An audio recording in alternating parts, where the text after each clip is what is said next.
Okay, so he said we're going to do the player ratings, and the player ratings is what I am here to do. So there's a couple of players that I thought played real well, a couple of players that I think really struggled. So I want to get into it. Now, we saw Bayende. We don't see him very often. We have tended to use the cup competitions just to play Onana all the time, and it was a relatively quiet game for him. Didn't exude the presence that United are used to, I think, with Onana. He had a decent sort of passing accuracy, 49 touches of the ball, and 33 out of 39 of his passes. He had one attempt to clearance, which is a little bit clumsy and probably contributed somewhat to Leicester's first goal. A little bit of a lapse in concentration that might have been costly in a bigger game. Didn't tend to go long with his passing. He kept it very, very short. But it wasn't really heavily tested. There wasn't a lot of shots coming his way, so we didn't really get to see what it was all about. It was mostly him playing out from the back with it on the floor more than anything else. So 6 out of 10, I think, for Bayende is about fair. Dalot then, again, another mixed performance from Dalot. Obviously, he's being asked to contribute massively to United going forward, which is why I'm giving him a 6.5. He did contribute positively and negatively to United's game. Offensively, there was impact. He got an assist for Garnacho's goal with a really well-timed cross. He also created a big chance in the process. His passing was good, 91% pass rate, and the versatility that he offers is clear to see. When he gets pushed up the pitch, he provides width in that sort of fifth column, and he created 4 key passes. Really nice. But you've got to be a defender first, and there was some vulnerability when it came to his defending. He made an error that led to a shot on goal. He only won 3 out of 8 of his duels. Defensive positioning, if you're the one that's tasked with going forward, you got to still be able to do it coming back, or everybody else has to cover for you. Against high-pressing opposition, there were lapses in concentration that could have cost us if the opposition weren't as bad as Leicester were. Now, Victor Lindelof, I'm going to be honest with you, I'm not enjoying seeing Victor Lindelof in the team. But he's getting a 7 because that's what he was worth, I thought. He was quite calm and composed. His passing was nice. He got 5 clearances. He hit 3 accurate long balls. And he sort of was quite efficient in how he played. He would break Leicester's press. He would transition us into midfield. He stepped out a couple times nicely with a little drop of the shoulder as Leicester were pressing. They were pressing quite hard. He won 4 out of 6 of his duels, and he defended quite well, to be fair to him. So it was a quiet but pretty effective performance that was very stable, I thought, actually. So even though I've kind of written him off as a United player in my head, I got to give him a 7 out of 10 because I think he was worth that last night. De Ligt. Now, I am liking De Ligt, and I'm liking how all-action De Ligt is. There's solid fundamentals in his game. There's consistency to the way he tackles and the way he passes the ball. 96% pass accuracy last night. Didn't make as much of an impact as maybe we all would have liked. Contributed just 1 clearance and interception each. But pretty uninvolved, really, in terms of the way the game went. It's shown his ability to manage possession under pressure because he was pressed heavily. He kept the passing lanes open. He showed aggression when it came to engaging Leicester's backline directly, which is what I really do like about his game. It was good tactical awareness, but he didn't really stand out in terms of the performance, I thought. It was just solid. So 6.5 out of 10, I thought, for De Ligt. Again, filling in at left back. I thought it was a strong showing from Lisandro Martinez. Tenacity, awareness, 7 clearances, 2 interceptions. His passing wasn't quite as good. He was the one tasked with a little bit more vertical play, 84%. Could have probably been a little bit higher than that. But he definitely made his presence felt. A couple of crunching tackles, some real proactive interceptions, helped United get the ball back quickly and then move it into midfield. So that was good to see. He did leave some gaps on the flank a little bit as United transitioned into that sort of back 3 at times, particularly late in the game. But his adaptability and his aggression, I thought it was a solid performance from him. And I think he's worth a 7, actually. Ugarte, I thought it was a real controlled, calculated performance from him. He anchored that midfield nice, very calm under pressure. 90% pass completion from 75 touches, really showed the ability to hold on to possession and to an extent dictate tempo. He was keeping the ball real nice. He was moving it, again, efficient was the word I would use with it. Defensively, he was active, 2 interceptions, 4 tackles. He was pressing up high. He was breaking Leicester's rhythm. He was stopping their counters. Dual success was good, 6 out of 8. I thought his defensive commitment and tenacity was evident to see. Maybe he could benefit from a couple more riskier passes, but he's not there to do that. So I thought really solid performance and a 7.5 for Manuel Ugarte for me in this one. Good showing.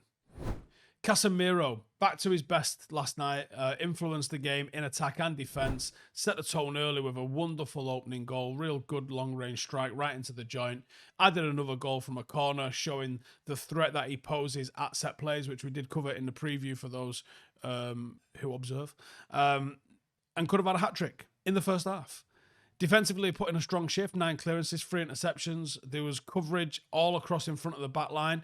He did lose the possession 15 times, though, and he missed a pretty decent chance, but it was combative. He covered gaps. He held United's defensive shape together, and I thought it was a real strong performance from him. The goals take him above Ugarte in terms of performance. 8 out of 10 in terms of Casemiro last night, I thought. Bruno Fernandes, really solid performance from him. Probably one of his most impactful performances of the season.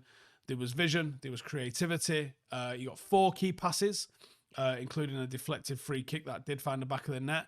His ball distribution was great, 86% pass accuracy. He frequently found himself orchestrating United's attack, and he contributed defensively with a couple of clearances, and his pressing forced Leicester's midfield into really shit, hurried decisions. He lost possession 16 times, but again, that's that high risk, high reward playing style, and I thought last night, the rewards absolutely outweighed the risks, and it was a big influence on the game. Creativity, energy, and end product. 8.5 out of 10 for Bruno Fernandes in this one. Garnacho, again, a live wire. I think we've said that every game for the last few weeks.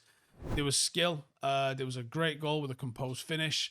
Dribbling was okay. He only had 2 completed dribbles out of 3, but he was a constant threat and he was constantly trying to put Leicester's defence on their heels. Defensively, he made a gritty little effort. 5 clearances, 3 tackles. He's shown a willingness to track back, and he only lost the ball 6 times. There's a lot of room to improve for Garnacho, but that was a really strong showing from him last night. And even though he probably wouldn't have come away with as many goals or assists as he would have wanted, 7.5 out of 10 is a really good showing.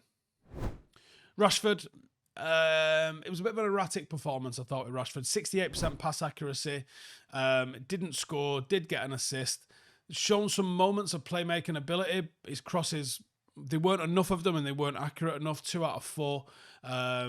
His defensive contributions weren't really there. Just 1 clearance, 1 interception. Didn't track very well with his runner. There was a few times where you're like, there's only one guy for you to mark and you're 7 or 8 meters away from him. Just get a little bit closer and stop that pass before you have to go and close the man down. It was decent with the ball in tight spaces, but it was a pretty ordinary performance from Rashford. 6.5 out of 10. Xerxes. Now, his involvement was limited, and he did show some glimpses of promise. 70% pass accuracy. Would you want it to be a little bit higher? Does it matter? It didn't manage to get on the score sheet and doesn't look like he's going to get on the score sheet. He did get 1 key pass, and he did set some chances up for teammates. The biggest challenge, though, came in the duels, because when you put a big unit in the team like that, you're either there to disrupt and win duels, or you're there to score goals. And at the moment, Xerxes is doing neither. He failed to win a single one of his ground duels, which, if you're going to be a target man, you've got to be able to do that.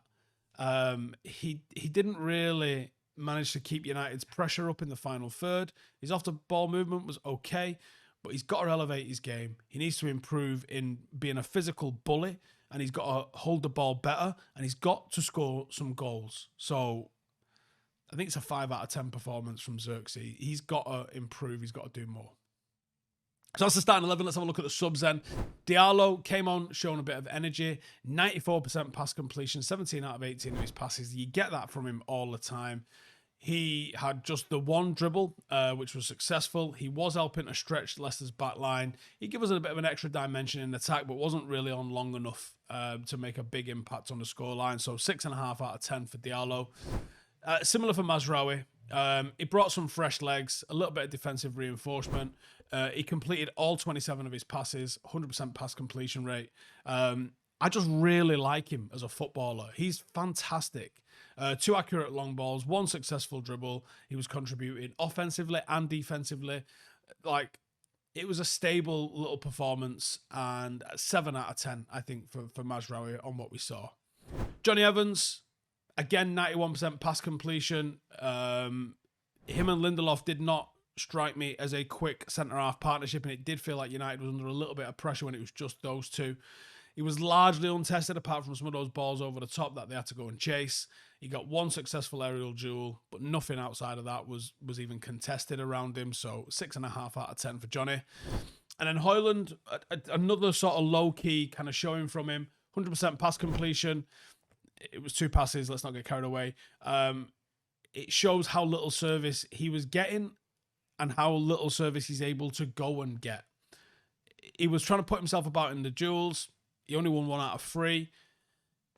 He's got to start scoring the goals, hasn't he? That's the top and bottom of it. Like, him and Xerxes are not providing enough goals. When you're getting outscored by your midfield with Bruno and Casemiro, it's not a good look. So he's got to start putting the ball in the back of the net. And then Ruud, well, his debut as interim manager, I thought it was a refreshing, rotation-heavy attacking philosophy that paid off, really. He seemed to encourage high pressing. He seemed to encourage positional flexibility. And it helped us capitalise on the defensive lapses that we saw with Leicester. Now, obviously, he kept faith in a couple of players. Bruno, Casemiro, a lot more senior players maybe than some of the youngsters that certainly I wanted to see. Didn't really do that much different than Erik Ten Hag, but the result was different. And in a results business, that's all that matters. We're going to get to see him now for a few more games before Amorim comes in. Let's hope that he has as successful a stint as it started. And maybe United can start climbing that table a little bit, because it's been dour of late, hasn't it? Anyway, there's my ratings. Please give us your thoughts. Give us your ratings. Let me know if you agree, you disagree, and all that good stuff. And I'll catch you in the next one. Laters. Hey, thank you for watching the video. If you are new around these parts, then don't forget to subscribe. My channel is proudly supported by my community on Patreon. If you'd like to get a little bit of extra content, a Discord group, meetups, 5-a-side games, weekly podcasts, behind the scenes, and even an occasional bit of transfer news as and when I get it, then for the price of a pint, you can show your appreciation for the content that we make and get some goodies for doing so as well. Check the link in the description or click the button right here. You'll also find all of my socials here too if you want to follow me on any of those platforms. Nice one.